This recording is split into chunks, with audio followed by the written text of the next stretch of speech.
Let's start the program today and with some visuals. We'll pop them up on the screen as well. And you would have been part, like a lot of us, of this iconic scene. People standing at India Gate or Gateway of India for that instance, or in your house and feeding the pigeons. It's a lovely Instagrammable moment. But did you know that now studies have found out that exposure to pigeon feathers and even droppings for a long period is now a source of a chronic lung disease. Doctors at Delhi's Sri Gangaram Hospital have identified a connection between prolonged exposure to pigeon droppings and feathers and a crawling lung disorder. So this is one particular case study in which doctors treated an 11-year-old boy from Delhi's Vasundhara enclave. The boy had initially reported coughing and it seemed usual at first, but very quickly there was a need for urgent care at a hospital. Medical examinations actually revealed that the boy had developed a kind of lung inflammation and there were opacities that were actually consistent with hypersensitivity pneumonitis. So it's HP also, and it was found to be an immune-mediated condition. It's caused by an allergic reaction of some kind. In this case, it was a reaction to pigeon proteins, which can be found in the droppings, the pigeon droppings. Now, this is the first, in fact, case that has come up of this kind. Earlier, respiratory illnesses, remember, have been related to pigeon droppings, but had only been found in adults. Now, this boy's case has really put this entire medical fraternity into a dizzy, and they are wondering what to do. In fact, this boy's case got so intense that he had to be given oxygen therapy, he had to be put on steroids, his CT scan showed severe lung damage, and doctors are now using this example to highlight the critical importance of recognizing the serious complications and the potential environmental triggers as well from bird droppings and feathers. This includes, by the way, all birds, meaning even chickens that might be just hovering around in your vicinity. So we thought we'll do a deep dive into this a little bit. We've got our guest with us on the program, Dr. Neeraj Gupta, Associate Director, Pulmonology at Gangaram Hospital. He's the one who actually operated on that patient, on the 11-year-old. Good morning, Dr. Neeraj. Thank you so much for joining us this morning. My first question really is, what exactly is this long-term exposure to pigeon droppings or even feathers for that matter doing to our system? What is happening? Yeah, good morning. Good morning to everyone. And thank you for bringing this important news to everyone. So as you rightly mentioned, that what happens whenever the pigeon droppings or pigeon feathers are there in our vicinity or environment, then our immune system consider them as a foreign substance. And whenever they come in contact with our immune system, that immune system start producing certain you can say like antibodies, certain warriors against these proteins or these feathers. And ultimately, now these antibodies actually causes damage inside the body. The most common damage is inside the lungs, which you rightly mentioned about hypersensitivity pneumonitis. So in this one, if the exposure is shorter is considered to be probably few weeks to few months, then at that time, it is usually acute or subacute presentation.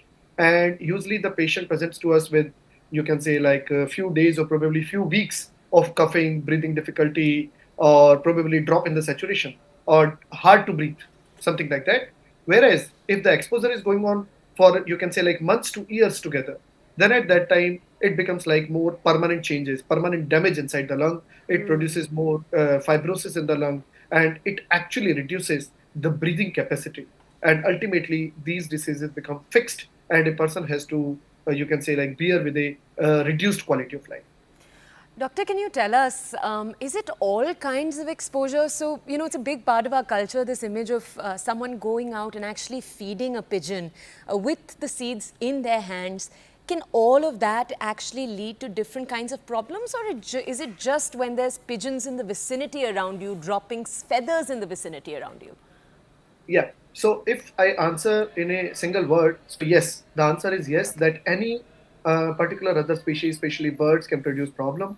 The maximum studies have been done in pigeon, parakeets, parrots.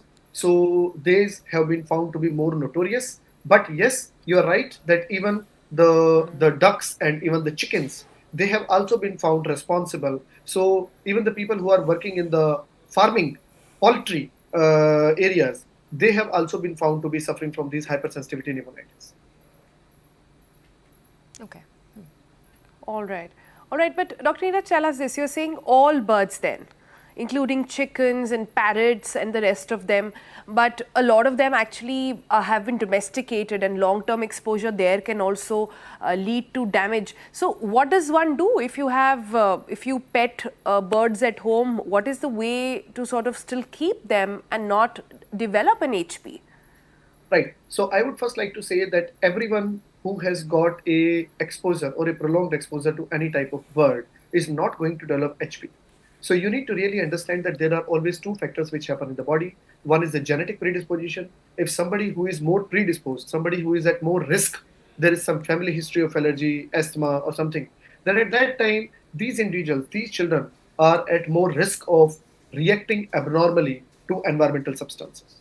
Then thereafter, the environmental substances, that is the type of the bird, type of exposure, duration of exposure per day, week, all these things in combination actually determine that how much damage will happen. So it's not one-to-one relationship that anybody who is probably involved in the farming industry or probably in the poultry, so everybody is going to have the same grade or same, you can say like reaction of HP or hypersensitivity pneumonitis. It's not that. But yes, these all people are more predisposed. So what we want to say that if a person who is coming up with coughing, breathing difficulty, shortness of breath, fever might be there, might not be there, and at that time, if the other causes are not identified, other causes are not there, and the picture seems to be more allergic or probably more viral, and there is no identifiable etiology, then this hypersensitivity pneumonitis is one important differential one need to keep in mind, and we need to really dig deep in the history and then try to investigate.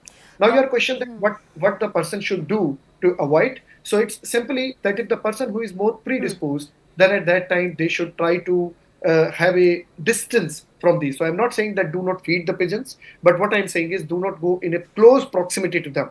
What it means that on your roofs, on your balconies, and on everywhere, if you are trying to feed and the pigeons are coming and the droppings are there, feathers are there, then you or your children are always in close vicinity to these damaging proteins. So you should not do that. On the other hand, if there are designated areas in which the pigeons are there or probably other birds are there and the people are going there or distributing and at that time wearing the mask or probably gloves and taking adequate precautions. Simultaneously, when you are cleaning their pigeon droppings or probably the feathers from the home surroundings, then at that time also the adequate protection, which is very much necessary in the form of personal protective equipment, so the mask and the gloves. Doctor, tell us, obviously it's not likely that our audience knows if they do fall into that susceptible category or not. They may not already know that about themselves. So if you had to lay out a sort of basic practice, apart from wearing a mask when you're in such areas, how effective or ineffective is something as basic as washing your hands after you go out and feed those birds? Is that not effective in this case? Yeah. So washing hands is always a good practice and it is definitely effective in almost everything. The other important points for the general population who are not aware about the risk category is that in general, try to avoid a very close contact with the pigeons in general.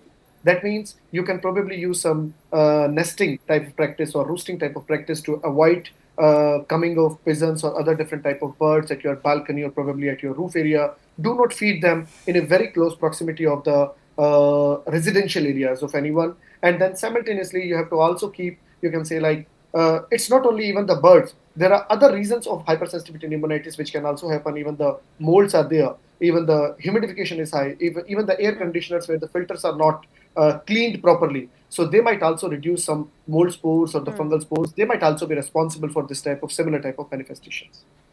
Okay. Yeah.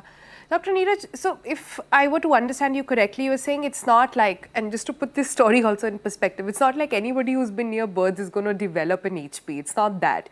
You might be more prone to developing it and thus be mindful of that. That's what we're really saying over here. Yes, but yes. we keep talking about pigeons specifically, right? And there are tests also available only for pigeons. So would it be fair to conclude that pigeons are more likely to give HP compared to the rest of the breeds? Is that a fair analysis?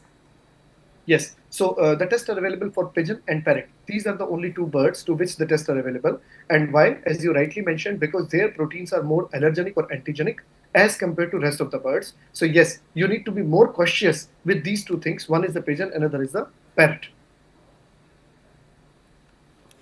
Okay, Doctor, thank you for joining I us this see. morning, I for see. laying that All right. basic foundation for our audiences as we navigate this entire story.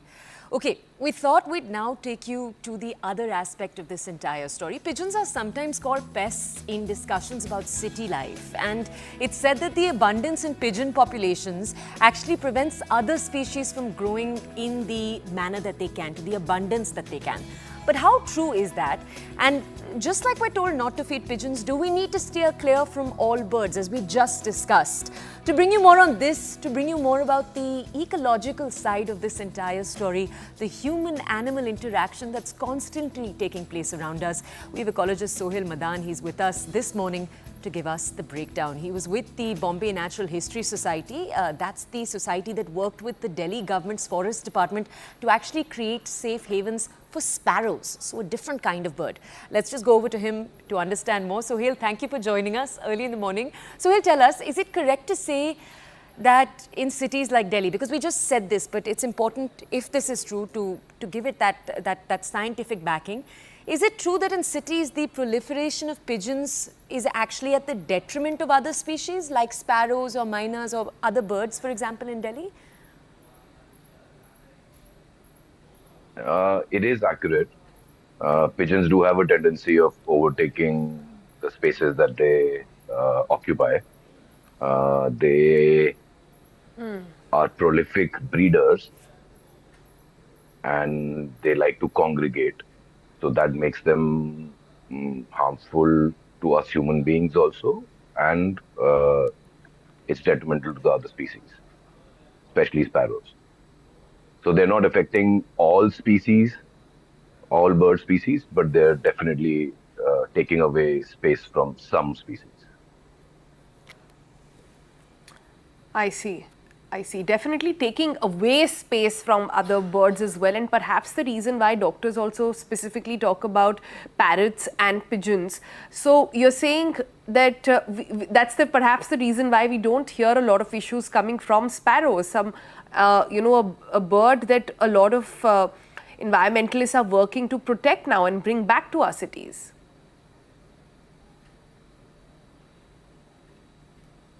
Of a bird species that determines how it's going to affect the humans living around it, right? So, like I said, pigeons are prolific breeders. They will breed every 5 to 10 days if they have an option, and they will congregate at spaces, say watering holes or bird baths. They'll come there and there'll be a lot of bird poop around and they'll make a mess, and a lot of them will come. Uh, they don't easily scare when human beings come, right? Whereas when you talk about a species like sparrow, where you don't hear this, is because sparrows have co-evolved with human beings, and they are closely, they're living closely with human beings, but not in congregations. So they have a specific breeding time in which they like to be close to human habitations. It keeps them safe, and they're not in such huge numbers, and they don't congregate in large numbers in bird baths or feeders or anything like that. So that makes a difference. They don't create a mess. So it's going to be two sparrow, like a pair of sparrows with their chicks in a hole in a pipe or a old shoebox, something like that, next to human beings. But the numbers is what creates the mess, and that's where the uh, diseases that can be transmitted to humans come into play. How interesting. Interesting. It's a bit of an anthrocentric question, putting us in the center. But just tell us, when it comes to sparrows, because we know that you and several other ecologists and environmentalists across the country have over the last few years tried to bring back and replenish this series, this species. But why is it so important to have abundant sparrow populations in a city in the first place? Are they beneficial to us in any way, in that way? Yes, they're mostly they're grain feeders, but while they're breeding is when they want to be close to the humans, is when they're also collecting insects, eating insects, and feeding them to their chicks. So they play a vital role in controlling the insect population around us. So that's why they're important species in that way. But also, like you said, it's a symbolic species that has co-evolved with us. For it's called the house sparrow. Right? It's called the house sparrow for a reason because it's used to living around us, and it's indicating the health of the environment. Right? So if we have sparrows around us, that means there's things in our environment are going right. So if we are seeing sparrows disappear from most urban areas in India, most metropolitans, there's data around it, uh, are losing sparrow populations rapidly. Right? So that also means that there's also an indication that something is wrong with the health of our own environment. Yeah. All right. So, you've worked with the Delhi government as well in the forest department to create this sort of safe haven for sparrows by the Yamuna River. Do you have any tips for us on what we can do as citizens to ensure that we actually bring back the house sparrows or go back to the time when the environment health was actually better? Few very simple things that can be done. Right? So first is for any species, you need food, availability of food, you need shelter, and you need safety, right? So how we go about doing that for the sparrow is uh, what we usually people ignore is that, like I've already told you, that sparrows are grain eaters mostly, but during their breeding time, they need insects to feed on, right? And the biggest reason why sparrow populations are declining across metros is use of pesticides and chemical poisons, right? So if we are using these pesticides and chemical poisons freely or fumigating for mosquitoes, that also kills insects and all other critters, all other bugs that are around, right? And if there's no insect population, then the sparrow will leave that area and go somewhere else to breed where it can find those insects because insects are high protein rich food, and that is what the chick needs for its development, quick development. It can't be fed grains, it's fed caterpillars or it's fed insects by the uh, mm, male and female, by the breeding pair. Sohail, we were reading that over the last few decades, what's actually happened is that the sparrow population in Delhi has moved to the outskirts largely of the city in Delhi. Now, the efforts that you did were obviously to revive the population in these parts of Delhi, but was it actually successful? No, I'm unfortunately we don't have numbers. Uh, this project was conceptualized in 2021 and we finished it in 2022. We tracked it for 1 year, and since then we haven't been tracking the numbers. Oh, that's sad. But do you know where the population is at? No, we can't. Definitely can't. I've been studying bird populations across Delhi for over a decade, and we know for a fact that there's certain areas in Delhi which have a healthy sparrow population, but most of our concrete spaces, what we call the concrete jungle in Delhi, the sparrows are going away, right? So if you look at certain localities, you might find a healthy sparrow population somewhere, and you might find no sparrows at some certain places. Okay, we just want to ask you, let's bring in other cities now. For other cities like Mumbai, Ahmedabad, Bangalore, what are the lessons from the experiment that you carried out? Yeah, so firstly, most conservation is driven by citizens, government and researchers like me can't do very much, right? So, cities like Bombay, Bangalore, Chennai, Calcutta, all of these cities, these metro cities, even tier two cities now, which have a tremendous growth, in terms of what we call development, in terms of concretization, in terms of losing green spaces, in terms of using more and more chemicals in their homes and outside their homes, in their gardens and all that. This is happening across India, right? If you inculcate that, especially in children from a young age, it's going to have a rebounding effect on all sorts of conservation we can do for birds, for frogs, for anything that is related, that is feeding on them. Because these insects, their main ecological role is being food source for everything that depends on it, right? And just to give an example, with butterflies, lizards, monkeys, dogs, humans, uh, wasps, everything eats butterflies and moths. So it really matters at what we try and conserve. Sohail, thank you for telling us each of these lessons, particularly the part about insects. It feels like, Sonal, we started by discussing birds. We've somehow actually ended this segment by talking about just how important insects are.